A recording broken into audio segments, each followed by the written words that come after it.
So today we're going to dive into 13 of the most powerful, iconic items to exist in EverQuest. Some of these items were nerfed, some were removed, but we'll explore them nonetheless and talk about how they were used to dominate EverQuest mostly early on. Item number 1, Mana Stone. The Mana Stone, found in Lord Guck's Evil Eye Camp, was a must-have for casters. By converting health into mana, players could cast spells endlessly. Groups would camp the Evil Eye for hours, using the Mana Stone to spam high-damage spells and chain pull enemies without resting. This intense mana advantage meant casters could keep up damage and heals in high-stakes fights, making it a game breaker. Eventually, the Mana Stone was removed from loot tables and restricted to older zones. Item 2, Guise of the Deceiver. The Guise of the Deceiver was a rare drop from the Ghoul Assassin in Lower Guck. This item gave players a Dark Elf illusion, which let them explore new areas without hostility and access places only available to certain factions. Rogues use it to sneak around into enemy cities, and other classes use it to get around faction restrictions. It was so powerful that it was eventually restricted to rogues only and renamed the Mask of Deception. Item 3, Circlet of Shadow pre-nerf. Now this is one that I've had a lot of experience with. I had a Shadow Knight I used on the Prexis server that had this, and when Luckling came out, that combined with its auto mount made just pulling and pretty much messing with enemies like incredible. Some of the pulls you could do by auto mounting and auto invis and running through places and having enemies hit you and break the invis, but just casting it again. But even though you had aggro behind you, as you're going forward, those enemies wouldn't immediately aggro you. You could use it to scout enemy filled areas or get around enemies just by vanishing instantly on the spot. It was so potent that they ended up changing the cast time on it. I think it's 5 seconds now. So you get invisibility, but not that instant poof invisibility. And if you think of using it on a Shadow Knight with Feign Death, and the auto mount, you can outrun enemies, you can go invisible when you want to, and you can Feign Death. I used to use this to pull the caves in Umbral Plains, the Luckling expansion, I think Radar Fire Shower and Taro Ice Quake or some shit. The fire and cold caves, I could single pull them to the zone and relatively fast using the Circlet of Shadow. Item number 4, Donal's Chestplate of Mourning. This item was dropped by Khazak Thul in the Plane of Fear, and it allowed clerics to cast complete heal with 0 mana cost in raids. This meant that clerics keep the group live indefinitely by spamming heals, and players could rely on 1 or 2 clerics wearing this chestplate to keep their raid parties going regardless of mana. This endless healing power became too much, leading into a cooldown that brought balance back into high-level encounters. The item I found had a 30-second cast time. I think what they added to it was a recast time, so it cooled down. So if you had enough clerics just chain casting this in rotation, it would kind of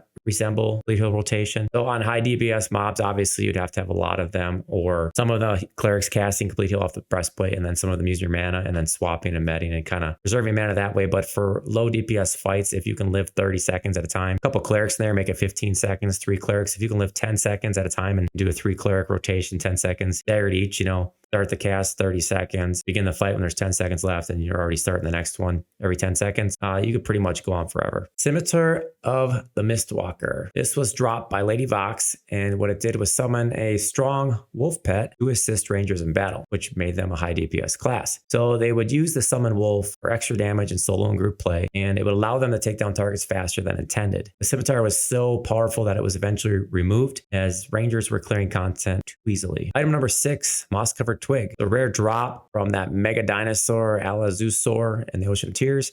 The attack was so fast, I think it was like 10 delay, 3 attacks, so not like a lot of damage. But what it was doing was allowing classes to unleash like a flurry of hits. Warriors and rogues with the twig could achieve unreal DPS, and its speed advantage was so significant, it was eventually removed entirely to prevent this runaway DPS effect. Item number 7, fungus covered great staff. Dropped by the Sport King and Old Seb, it granted massive health regen, turning certain classes into near immortals. Solo players used it to tackle enemies and regen faster than they took damage, and it made it a real game changer for exploring dangerous areas alone. It became so popular that the regeneration effect was restricted to specific classes to reduce its power. Think of casting it on a lower level where the enemies don't do as much damage as the regen, and you can basically live forever. And if it's a clicky item in your inventory, it never runs out. So while at higher levels, which is probably where it's intended for, the effect isn't as substantial. At the lower levels, for sure, it made people literally unkillable. You can always kill yourself in EverQuest, but I think you get what I'm saying. Item number 8, Rubicite armor. Dropped by mobs in Khazak Thul tool. Offered armor and stat boosts that let lower level tanks absorb a lot of damage. The players would camp these for hours, and any low level characters who obtained Rubicite, I think the breastplate had regen on it, they could tank content far above their level. I'm not sure how overpowered this would be on the modern TLPs, but back then it was deemed too unbalanced for progression and eventually led to its removal. Item number 9, Bladestorm, Katana of Steel Sleet. This was also dropped by Kazakh Thule in the Plane of Fear, and it gave melee players a high damage weapon that could shred enemies in early game. Players who acquired this weapon could solo enemies and handle group content with ease, and it really just gave them an unfair edge. Its high damage eventually led to its removal to prevent early game dominance. Number 10, Locket of Escape. This was a rare drop in Kunark and allowed non-casters to set their own bind locations. That's a privilege that was usually reserved for casters. So being able to be melee and rebind yourself created some advantageous locations or camp deep inside of dangerous zones, something unheard of for non-casters. It was eventually removed to prevent this added mobility from tipping the scales. Item number 11, Box of Abu Kar. This was a random drop from mob levels 35 up. It provided 100% weight reduction, and it was invaluable for class with limited inventory. The inventory management with this kind of became trivial, and eventually it was removed to preserve class dynamics and balance. Think of something like monks that used to have weight restrictions and such, and even being something like overweight and having reduced movement speed. Item number 12, Tanpo's Staff of Understanding. This was found in the Plane of Sky, and it gave monks a serious DPS boost with its high damage. Monks who wielded this staff could pretty much outdamage all other melee classes, leading to a very, very strong preference in monks for high-level encounters. The staff was eventually rebalanced to bring it in line with other melee weapons. Item number 13, this is an interesting one. The Rod of Annihilation, dropped by Kazakh Thule in the Plane of Fear. If you ever wonder why that zone got revamped, like there were so many overpowered items in that zone, it's insane. This was a two-handed weapon that let casters deal melee damage on par with fighter classes. Mages and wizards could unexpectedly jump into melee range, giving them flexibility in fights and making them a force in both spellcasting and combat. It was so disruptive that it was eventually removed. And there you have it, 13 of the most powerful EverQuest items that were either nerfed or removed. From endless healing to high DPS, these items reshaped the game and left a lasting legacy. These items are so memorable that if you check like Reddit forums or even Daybreak forums, people were asking whether or not these items would be available on TLPs. But whether you've used them or just heard the legends, they are a unique reminder of EverQuest's history. And if you're interested in seeing more content, check out these other two videos.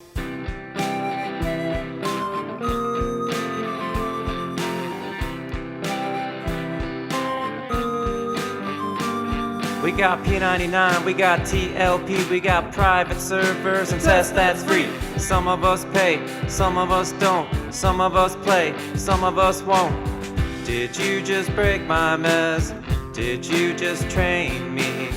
Did you just miss a healing? Are you gonna rest me? And please I need a sow, and please I need a rest. Please I need that sword, I'll take what you got.